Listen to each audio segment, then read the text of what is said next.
नेतृत्व जे आहे ते नीतीने हिरावून घेतलं. काय सांगाल? राज्याचे उपमुख्यमंत्री अजितदादा आपल्यातून निघून गेले.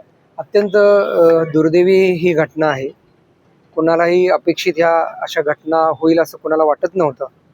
पण निवडणुकीच्या धामधुमीमध्ये प्रत्येकजण आपापल्या धावपळीत असताना अजितदादांनी कार्यकर्त्यांसाठी आज ज्या सभा लावल्या त्यासाठी त्यांचा जो प्रवास होता, पण खरोखरच कार्यकर्ता पोरका झाला हे म्हणायला काय वावगं ठरणार नाही.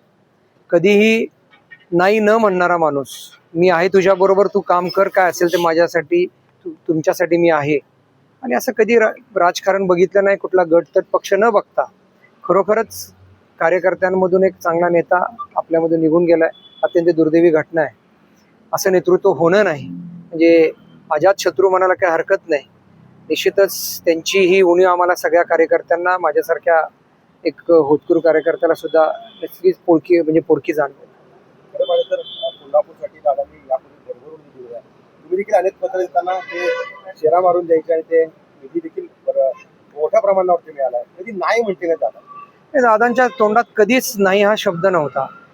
तुम्ही जे करताय ते व्यवस्थित करा, चांगलं करा आणि याच्यामध्ये एक आपली आठवण राहिली पाहिजे आणि तुमचं नाव कधी खराब होऊ नये आणि ते क्वालिटीचं व्हायला पाहिजे. प्रत्येक कामामध्ये